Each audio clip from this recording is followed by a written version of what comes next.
আজ আপনাদের সামনে একটা গুরুত্বপূর্ণ তথ্য নিয়ে এসেছি, গুরুত্বপূর্ণ আপডেট আপনাদের সকলের উপকারে আসবে, যেটা 22 জুনে বাজেটে ঘোষণা করা হলো। চলুন এক নজরে দেখে নিই। প্রথমে সিভিক কত ছিল?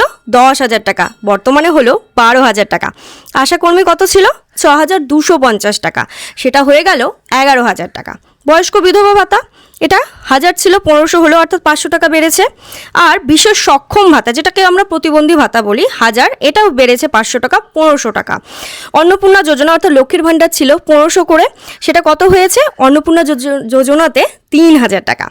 বেকার ভাতা 1500, অর্থাৎ যেটা যুবশক্তি বলছি বা ভরসা কর্মসূচি যে কোনো একটা বলতে পারেন, যুবকদের জন্য যেটা, সেটা 1500 ছিল, সেটা কত হবে? 3000 আর 2000। সেটার জন্য আলাদা করে ভিডিও করে দিয়েছি যে কারা 2000 পাবেন, কারা 3000 পাবেন, সমস্তটাই জানতে পারবেন। যোগ্যতা কী কী লাগবে, বয়স কত লাগবে, সবটাই আপনারা অবশ্যই দেখে নেবেন। এরপরে মিড ডে মিলের রাঁধুনি নিয়ে আমি বলি। মিড ডে মিলের রাঁধুনিদের কত ছিল? 1000 টাকা ছিল, সেটা বেড়ে 2000 টাকা হলো। এইরকমই আরও গুরুত্বপূর্ণ ভিডিও পাওয়ার জন্য লাইক এবং ফলো করে পাশে থাকুন। ধন্যবাদ সকলকে।